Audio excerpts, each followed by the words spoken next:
నమస్తే, welcome to real TV. నేను సుధాత్రి. పొమ్మంటాడు, ఆగమంటాడు. Trump రెండు నాల్కల ధోరణి.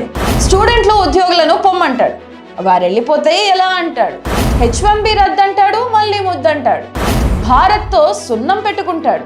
ఇండో పెసిఫిక్ తీరంలో వారే దిక్కంటాడు. భారత్ పాక్ యుద్ధంపై రోజుకో మాట. నిన్నొక తీరు నేడొక తీరుతో ప్రపంచాన్ని గందరగోళంలో పడేస్తున్న ట్రంప్ నోటితో నవ్వి నొసటితో వెక్కిరించడం అమెరికా ప్రెసిడెంట్ డొనాల్డ్ ట్రంప్ కు అలవాటైనంతగా ఎవరికి కాలేదేమో అని అంటున్నారు. అప్పుడే భుజం మీద చేయి వేసి ఎంతో ఆత్మీయుల్లా మాట్లాడి క్షణంలో బద్ధ శత్రువులా వ్యవహరించడం ఆయనకే చెల్లింది. ఎప్పుడే క్షణం ఎలా మాట్లాడతారో, ఎలాంటి నిర్ణయాలు తీసుకుంటారో తెలియక ప్రపంచ దేశాలన్నీ గందరగోళ పరిస్థితులు ఎదుర్కొంటున్నాయి.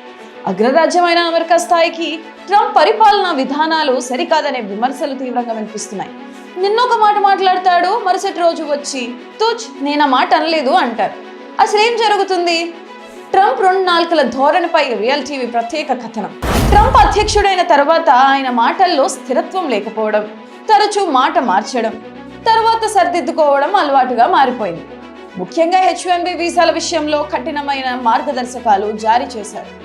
తీవ్ర వ్యతిరేకత వస్తుండడంతో స్టూడెంట్ వీసాలు ఇంకా ఇతరత్ర స్థానికంగా ఉద్యోగాలు చేస్తున్న వారికి చిన్న చిన్న వెసులుబాట్లు కల్పించి ఇప్పుడు ₹1,00,00,000 కడితేనే H1B వీసా అంటూ ట్రంప్ గోల్డ్ కార్డ్ తీసుకొచ్చారు.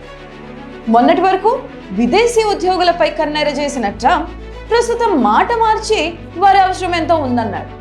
అమెరికన్లు ఇంకా వెనుకబడి ఉన్నారని, వారిని నైపుణ్యవంతులను చేయాల్సిన బాధ్యత వీరిపై ఉందన్నాడు.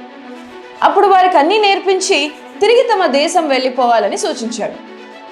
విదేశీ విద్యార్థులు చదువుకోవడానికి అమెరికాకి రావద్దంటూ ఆంక్షలు పెట్టారు. ప్రస్తుతం వీసా జారీని వాయిదా వేశారు.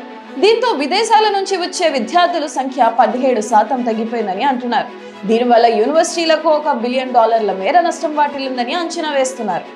ఈ దెబ్బకి యూనివర్సిటీలు దివాలా తీసే ప్రమాదం ఉండడంతో ట్రంప్ మాట మార్చారు. విదేశీ విద్యార్థులు ఇచ్చే ఫీజులతోనే అవి నడుస్తున్నాయని అన్నారు. ఇప్పుడు తాజాగా మన గొప్ప గొప్ప యూనివర్సిటీల్లో చదువుకుని ఆ విజ్ఞానాన్ని మనకు పంచకుండా వారు స్వదేశాలకు వెళ్ళిపోవడం అమెరికాకే సిగ్గుచేటని అన్నారు. దీంతో ట్రంప్ని ఎలా అర్థం చేసుకోవాలో తెలియక అందరి బుర్రలు గిర్రని తిరుగుతున్నాయి. రష్యాతో మిత్రత్వంపై మండిపడుతూ వాణిజ్య సుంకాలను ఇబ్బడి ముబ్బడిగా పెంచి భారత్ను రకరకాలుగా ఇబ్బందులు పెడుతున్న ట్రంప్ సర్కార్ సడన్ గా ప్లేటు మార్చింది. ఇండో పెసిఫిక్ తీరంలో భారత్ సహకారం అమెరికాకు ఎంతో అవసరమని తెలిపింది. లేదంటే చైనాను ఎదుర్కోవడం సాధ్యం కాదని ఒక తీర్మానం కూడా చేసింది. అంత ఇంపార్టెంట్ అయినప్పుడు సుంకాలు తగ్గించవచ్చు కదా అని నెటిజన్లు క్వశ్చన్ చేస్తున్నారు. 2025లో భారత్ పాక్ యుద్ధంపై ఆయన మాటలకు, చెబుతున్న విమానం లెక్కలకు పొంతనే ఉండటం లేదు. మొదట 5 విమానాలు కూలిపోయాయని చెప్పి తర్వాత వాటిని 7కు పెంచారు. చివరికి మొత్తం 8 విమానాలు కూలాయని, అందులో కొన్ని భారత్కు, కొన్ని పాకిస్తాన్కు చెందినవని పేర్కొన్నారు. ఇక రెండు దేశాల మధ్య యుద్ధాన్ని నేనే ఆపానంటూ అడిగినోళ్ళకి అడగనోళ్ళకి అందరికీ చెబుతున్నారు. ఇలా ఇప్పటికీ 70 సార్లు చెప్పారని నెటిజన్లు లెక్కలు వేస్తున్నారు. ఇవి ఒక్కటే కాదు, పరిపాలనా విధానాలు, నిర్ణయాలు 90% విమర్శనాత్మకంగానే ఉంటున్నాయని అంటున్నారు. ఏదేమైనా తన స్టైల్లో ట్రంప్ దూసుకుపోతున్నారు.